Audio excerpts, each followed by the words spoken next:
Hello, Lanrick Bennett Jr. here from the wonderful Royal York. This is the last in a series of amazing interviews from Mediazoic. I'm from the Canadian Songwriters Hall of Fame, and I'm going to be interviewing Shad today. How are you? How you doing, sir? I'm doing good. I want to ask you about the name Shad. Yeah. And listening to your album again today, A Good Name, it resonates with me. It really does kind of, only for the fact that Lanrick is my father's name, and there's a certain connection with my dad because he's given me that name, and it's an Irish-African kind of meld. Yeah. What's Shad mean? What's the backstory of that name? Yeah. Shad is kind of like what my name sort of morphed into over time, you know, just like it's faster, you know.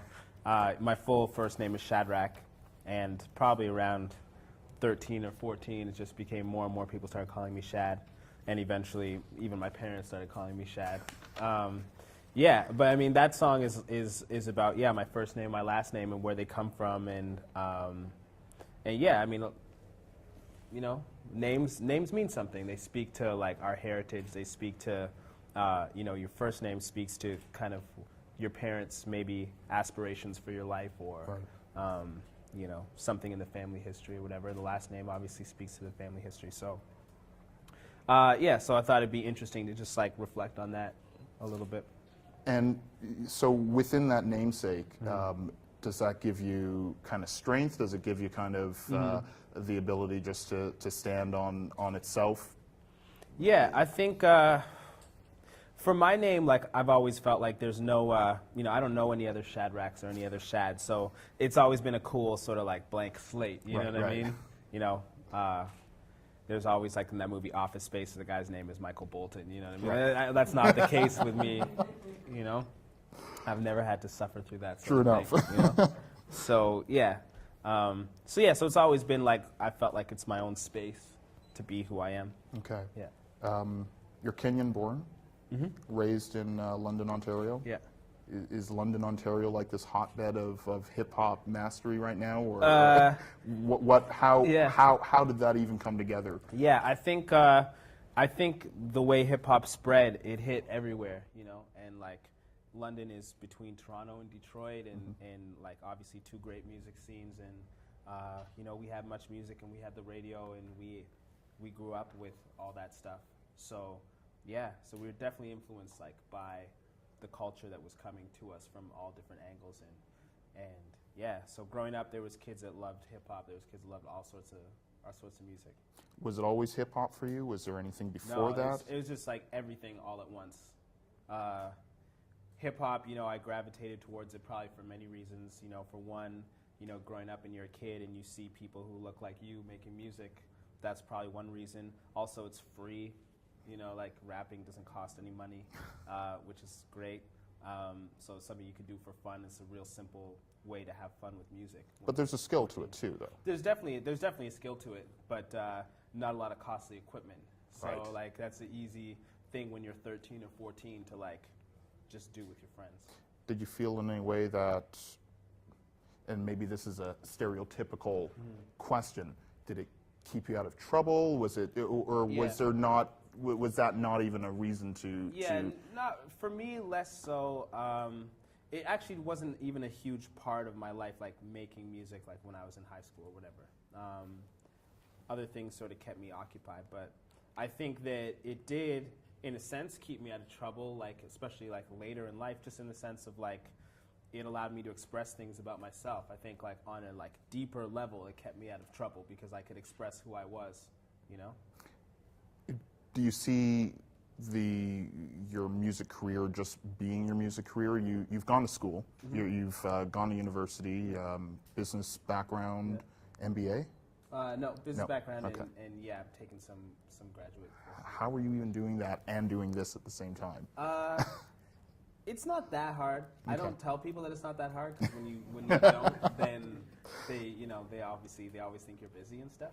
It's not that hard, really. If you enjoy both things, it's like you find time for them, you know? But you don't see it as Do you see it as a fallback? I mean, I don't see it as a fallback, Okay. really. I see it as like, I mean, they're equally, like right now I'm doing graduate studies in like philosophy and literature, so it's equally unemployable. It's not like it's a good fallback. Like both of them are a really bad idea, practically speaking, right? I just like them both. looking at where you started with your first album, Yeah. how is that?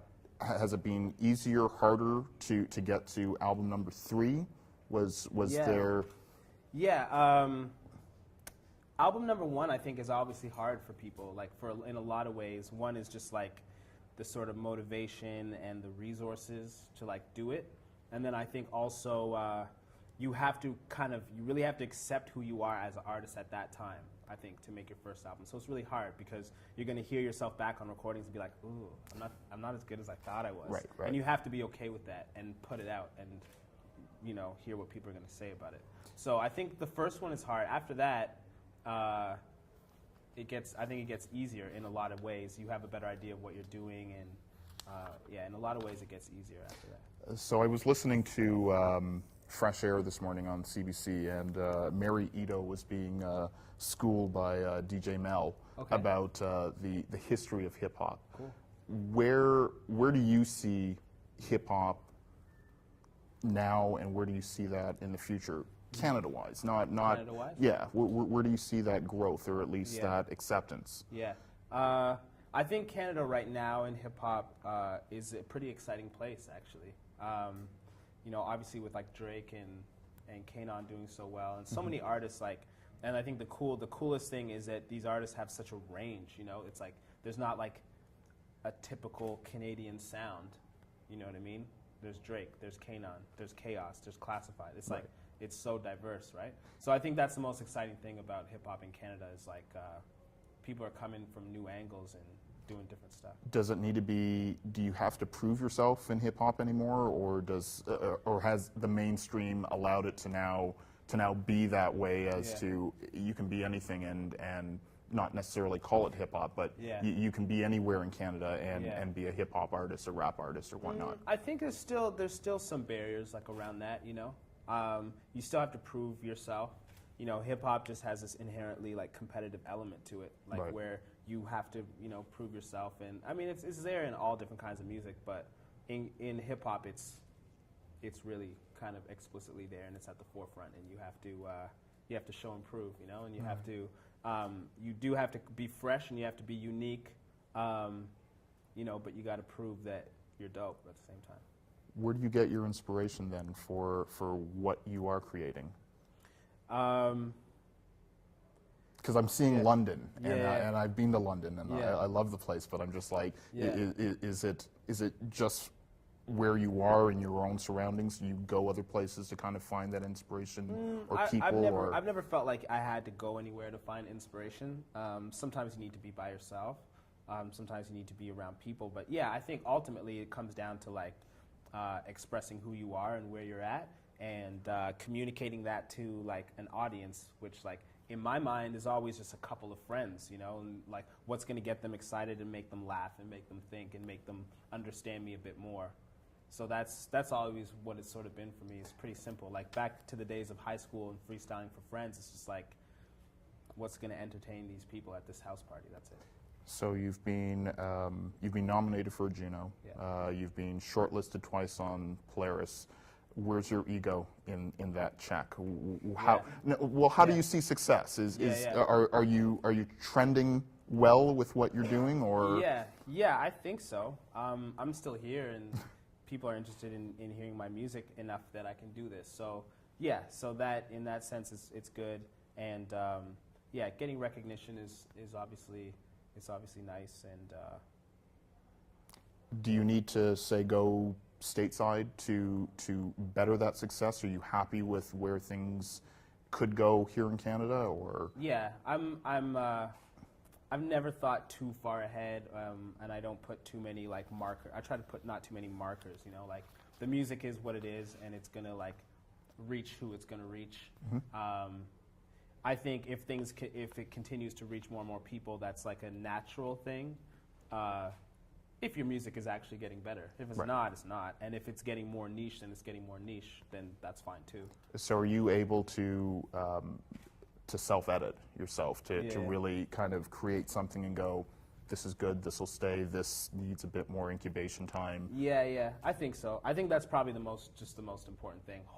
You hope that you have those instincts, and you hope that you don't lose them. And is it just you that makes that decision? Do you have other people that you kind of throw things around with? A few, but I try not to open it up to too many people, just because you don't want to second guess yourself too much, you know? Okay. Because everyone's going to have an opinion, and everybody's opinion is valid, but at the end of the day, like, that's your music, and that's your career, so you have to be the one that's making the decision, I think. Okay. Yeah.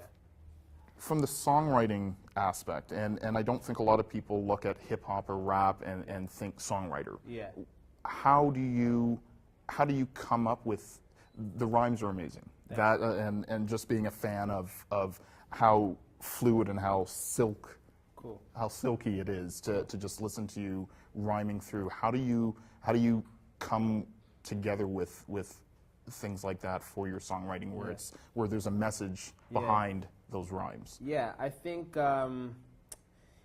you try and think about, like, different levels, you know, like you try to think about what is somebody going to pick up on the first listen, and like have them be engaged in it, you know.